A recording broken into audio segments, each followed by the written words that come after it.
손에는 다른 보조 악기가 아니라요. 그가 평상시 연주 때 사용하는 1713년장 스트라디바리우스, 우리 돈으로 약 40억 원대의 명기가 들려져 있었다고 합니다. 평범한 버스커처럼 케이스를 열어두고 연주만 그 세계적인 바이올리니스트가 진행을 하는 그런 실험이었다는 거죠. 그 시간 동안에 약 1097명이 조슈아 벨 앞을 하루 근거리에서 지나갔어요. 근데 그 중에서 1분 이상 멈춰선 사람은 몇 명이나 됐을까요? 예술의 가치는 그 작품 자체에만 있는가? 어떻게 우리가 프레이밍을 하고 그 연주를 듣느냐에 따라서 그 실력도 달라지게 들리나? 바이올린과 사랑에 빠지는 시간, 메타 바이올린. 안녕하세요. 간만에 돌아왔습니다. 여러분이 바이올린을 사랑하고 배우는데 가로막는 모든 장애물을 치워드리는 메타 바이올린, 지금부터 시작하도록 하겠습니다. 오늘은 어떤 기사이자 실험을 하나 가지고 왔어요. 여러분은 사람들이 일상의 틈 속에서 어떤 위대한 예술적인 아름다움을 알아볼 수 있을 거라고 생각하시나요? 또는 여러분께 아름다움을 누릴 시간은 있게 살고 계신가요? 오늘은 실력, 예술, 그리고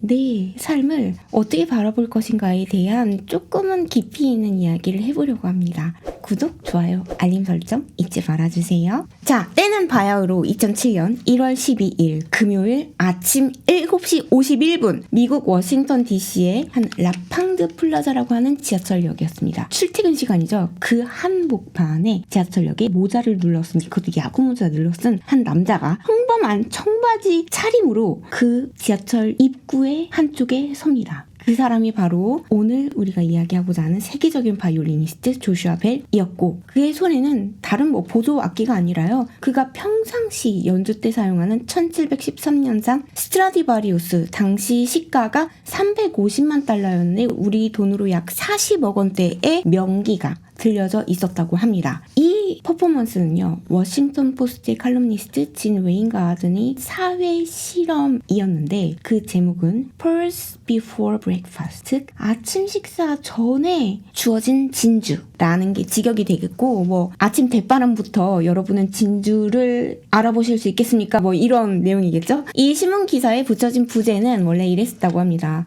이 나라 최고의 음악가가 DC 출근길에 안개를 뚫고 사람들의 마음에 와닿을 수 있을까? 한번 알아보자 라는 거였대요. 그 실험의 조건은 좀 단순했는데, 이제 지하철역 입구에서 출퇴근 시간에 한 43분에서 45분 동안 바흐의 파르티타, 디단조의 샤콘느라고 하는 그 명곡, 또 슈베르트, 마스네의 타이스 명상곡, 포냐, 이런 좀 잘 알려진 명곡들을 6곡을 클래식 레파토리를 연주를 하는 거였어요. 중요한 거는 공연 안내문도 포스터도 어떤 이름표도 없고요, 소개도 없고, 평범한 버스커처럼 케이스를 열어두고 연주만 그 세계적인 바이올리니스트가 진행을 하는 그런 실험이었다는 거죠. 그 시간 동안에 약 1097명이 조슈아 벨 앞을 하루 근거리에서 지나갔어요. 근데 그 중에서 1분 이상 멈춰선 사람은 몇 명이나 됐을까요? 단 7명이었다고 합니다. 잠깐이라도 이렇게 멈췄다가 지나간 사람까지 합치더라도 20명 남짓이었다고 해요. 거기다가 돈을 넣고 간 사람은 27명인데 조슈아 벨이 그날 받은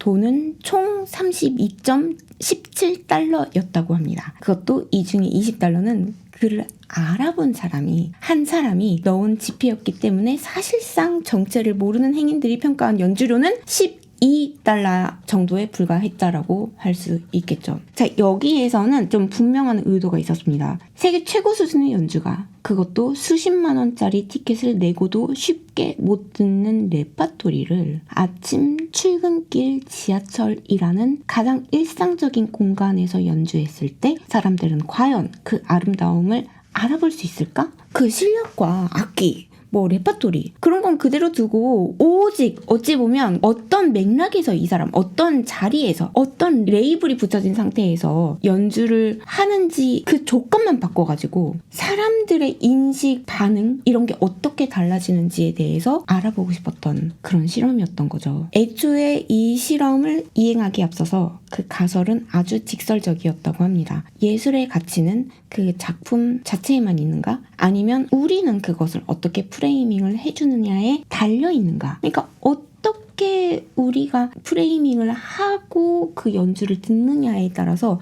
그 실력도 달라지게 들리나? 이런 가설이었던 거죠. 그게 달라지나? 아니면 진짜 실력이 단가? 이 실험의 결과는 우리가 이미 알고 있는 그 장면으로 귀결됩니다. 구독, 좋아요, 알림 설정 꼭 부탁드려요. 대부분의 사람들은 조슈아 벨을 쳐다보지도 않고 곧장 지나갔고 멈춘 사람은 극소수였고요. 그나마 가장 길게 머문 관객은 아이들이었습니다. 바로 며칠 전에 되게 이건 아이러니해요. 같은 곡을 바로 그 워싱턴 같은 도시에 있는 최고의 콘서트 홀에서 연주를 했을 때는 불과 짧은 시간 안에 그의 엄청 비싼 티켓이 매진이 됐었어요. 그 만석 관객이 고가의 티켓을 사놓고 기립박수를 보냈던 것과 완전히 대조를 이루는 장면인 거죠. 그래서 이 실험은 단순한 재미있는 몰카에서 그치지 않고요. 진 웨인가든이 이 사건을 장문의 르포 기사로 정리해서 2007년 4월 워싱턴 포스트에 발표를 했고 이 글은 2008년 잘 알려진 퓰리처상 피처 라이팅 기사 부분에서 이 퓰리처상까지 수상을 하게 됩니다.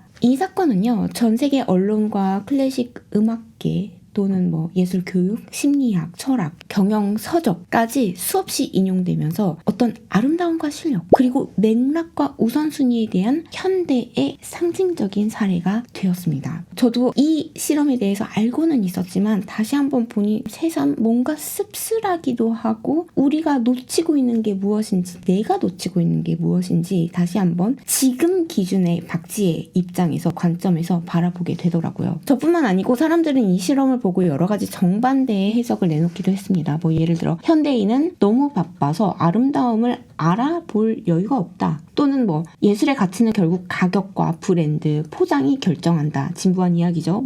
또는 실력이 있어도 맥락이 없으면 아무 의미가 없다. 아니면 오히려 이게 도시 예술의 자연스러운 감상 방식일 수도 있다. 이런 건데 어떤 사람들에게는 이 사건이 예술의 비극처럼 보였을 수 있고 또 어떤 사람에게는 우리의 인식과 우선순위를 되돌아보게 하는 어떤 거울과 같은 역할이 됐을 수도 있다고 생각합니다. 오늘 저는 이 유명한 실험을 단순히 세상 사람들이 너무 무정하다라는 이야기로 소비를 시켜버리고 싶지 않아요. 대신 바이올린을 사랑하는 우리 입장에서 그리고 배우는 사람 또는 가르치는 사람 입장에서 이렇게 물어보고 싶습니다. 실력은 도대체 뭔가요? 예술은 작품 하나만으로 완성이 되나요? 아니면 청중과 어떤 그 앞뒤 맥락, 그 자리 이런 게 함께 만들어져야 비로소 살아나는 건가요? 우리는 내가 연습하는 것과 내 삶의 현장에서 이 질문을 어떻게 적용을 시켜볼 수 있을까요? 이런 질문을 한번 여러분과 함께 생각을 해보고자 합니다. 바이올린과 사랑에 빠지는 시간, 메타바이올린. 바이올린을 잘 켜는 법에 대해서 알고 싶어서 방문하신 분들이 대부분이잖아요. 하지만 진짜 우리가 실력을 늘리기 위해서 연습을 하는 거고 우리가 하는 게 예술이라고 장담하고 있지만 정말 예술이란 게 뭔지, 실력이란 게 뭔지, 그리고 그거를 갈급하고 원하는 지금 내 삶을 어떻게 바라볼 것인가에 대한 조금은 깊이 있는 이런 통찰도 바이올린을 전공하거나 바이올린을 연주하고자 하는 사람에게는 한 번씩은 꼭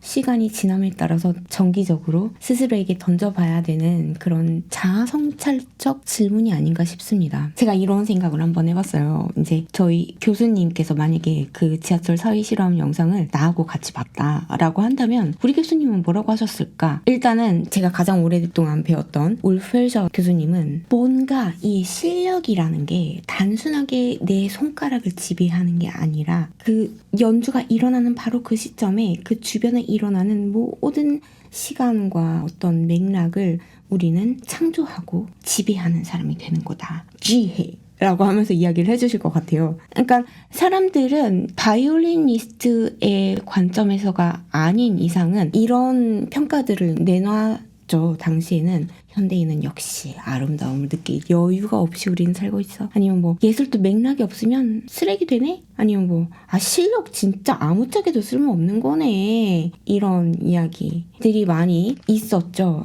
하지만 이렇게 한번 바꿔서 질문을 해봐야 될 거예요. 실력은 분명히 있어요. 조슈아 벨이니까. 근데 왜 그 연주가, 그 세계적인 연주가, 완벽한 실력이 예술적인 어떤 경험으로 완성이 되지 못했을까? 이거를 지금 바이올린을 연주하고자 하는 우리에게 어떻게 적용을 해야 나에게 피와 살이 되는 그런 연습이 더 깊어지는 맥락으로 가져올 수 있을까?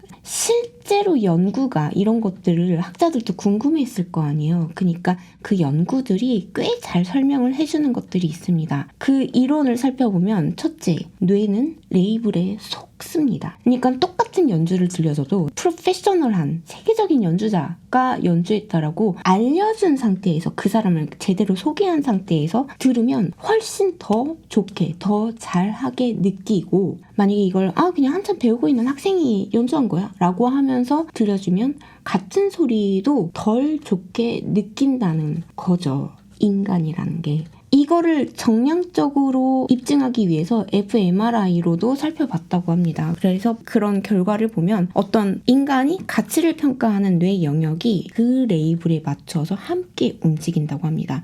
여기서 제가 계속해서 반복해서 말하는 건 레이블이라는 거 있잖아요. 뭐 그런 거 말을 하는 거예요. 라벨이라고 해야 되는지 레이블이라고 하는지를 잘 모르겠어서 그렇긴 한데, 그 콘서트홀에서는 케네디 센터, 같은 워싱턴인데 $100짜리 티켓을 사서 들어갔던 세계적인 솔리스트라는 그 레이블이 조슈아 빌이 연주했을 때 가득 꽉 차 있었겠죠. 하지만 지하철에서는 그런 레이블이란 아예 없었죠. 그러니까 우리 뇌는 이미 이건 그냥 배경소리일 거야 라고 추측을 해버린다는 거죠. 그리고 그 예측에 따라서 그 소리를 평가하고 처리해버리는 그런 뇌를 우리가 갖고 있다는 거예요. 자, 그리고 학자들이 주장하고 분석하는 거는, 두 번째는 뇌는 바쁠 때 아예 귀를 닫아버린다고 합니다. 예를 들어 우리가 연주를 할 때도 누가 막 정신없이 다니고 있는데 우리가 거기서 연주를 해요. 그러면 시끄러운 소리밖에 안 되거든요. 그러니까 음악이라는 거는 원래 다음에 무슨 음이 나올지를 듣는 사람이 계속 예측을 하면서 듣는 예술이라고도 할 수 있습니다. 그래서도 사람들이 잘 알려진 노래를 갖고 바이올린으로 연주를 했을 때 유튜브에서는 바이올린 커버라고 하죠. 그래서 유튜브 바이올린 연주하는 영상을 올릴 때 가장 많이 추천되는 게 잘 알려진 뭐 K-팝이나 이런 거, 그런 거를 커버해라 막 이런 것도 저는 많이 추천을 받았는데요. 저는 그보다는 이왕에 할 거면 난 찬양 또는 한국 음악을 편곡해서 하겠다라고 했던 거고요. 잘 알려진 노래를 했을 때부터 사람들은 귀를 열고 진짜로 듣기 시작하는 것 같습니다. 출근길 사람들처럼 머릿속에 오늘 할 일, 지금 가서 당장 해야 될 일, 늦었다, 이런 정신없는 생각들이 가득 차 있으면 음악을 음악답게 처리할 인지 자원이 남지 않는다는 거예요. 샤콘느 같은 명곡을 연주를 하고 있음에도 우리가 그거를 지금 내 코앞에서 연주하고 연주장보다는 훨씬 가까이서 연주하는 거잖아요. 그런데 그걸 보면서 지나가도 뇌 안에서 그냥 지하철 소음 플러스 버스킹하는 버스커 정도의 묶음으로밖에 정리가 안 되는 거예요. 그런 레이블을 뇌에서 붙이는 순간 그 연주는 그 정도로 된다라는 겁니다. 그 정도 평가밖에는 되지 않는다는 거죠. 구독, 좋아요, 알림 설정 꼭 부탁드려요. 그리고 세 번째는 예술은 작품 하나로는 완성되지 않는다라는 결론에 이르게 됩니다. 이건 뭐 포장한다, 어떤 맥락에선 비슷한 이야기지만 듀이 같은 미학자는 이렇게 말을 했다라고 합니다. 작품이 있다고 해서 저절로 예술 경험이 생기는 것은 아니다. 관객이 준비가 되어 있고 주의를 기울이고 감정적으로 참여를 할 때 비로소 작품과 관객이 만나는 그 한순간에 예술 경험이라는 게 생긴다. 동의하시나요? 지하철에서는 이 네 가지가 거의 다 막혀 있었습니다. 미리 준비된 태도도 없었고, 준비도 없었고, 소개도 없었고, 감정적으로 몰입할 틈도 없었습니다. 즉 의미를 연결시키는 여유도 없었다는 거죠. 네 번째 이론은요, 사회적인 신호가 뇌의 현실을 파악하는 태도를 바꾼다는 겁니다. 가격이나 공간, 옷차림, 주변 사람들의 태도 같은 것들이 이건 중요한 경험이다, 또는 그냥 저거 배경이야, 배경음악이야 라는 메시지를 계속 쏴주고 있다는 거예요. 케네디 센터에서 조슈아 빌이 연주했을 때는 모든 신호가 집중해서 들어! 이게 얼마짜리인데 막 이런 거가 계속 신호가 오고 있고, 지하철에서 같은 사람이 같은 연주를 같은 악기로 했음에도 불구하고 모든 신호가 빨리 가야 돼, 빨리 출근해야 돼, 늦었어, 빨리 지나가라 라는 그런 신호를 계속 준다라는 거예요. 바이올린과 사랑에 빠지는 시간, 메타 바이올린. 그래서 이 실험이 드러낸 거는 실력과 맥락과 뇌의 예측 그리고 사회적인 신호가 엮일 때만이 우리가 그렇게 고차원적이라고 생각하고 실력이 다라고 어쩌면 생각을 하는 예술을 제대로 발견하고 보고 듣고 씹고 맛보고 즐길 수 있다라는 거죠. 그러니까 이런 복합적인 신호가 엮일 때 그럴 때만 예술이 제대로 보일 수 있다라는 걸 주장을 하는 거죠. 지금 제가 하고 있는 것처럼 약간 한 발짝 떨어져서 바이올린 연주를 관찰하고 탐구하는 것을 이번 지하철 실험을 우리 그 회셔 교수님의 관점에서 한번 보자면 여쭤보진 않았지만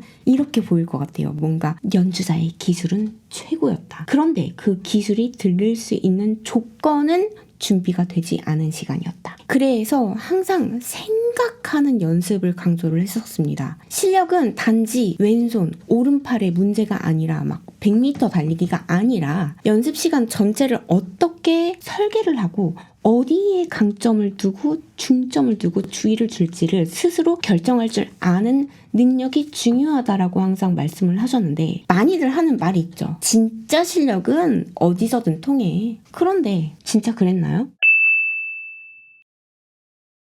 뾰로롱. 이번 영상도 마음에 들으셨다면 여러분의 구독과 좋아요 그리고 따뜻한 댓글까지 남겨주고 가주시면 정말 큰 힘이 됩니다. If you enjoyed this video, please don't forget to subscribe and like. And if you leave a comment, it would be huge support to me. Thank you so much.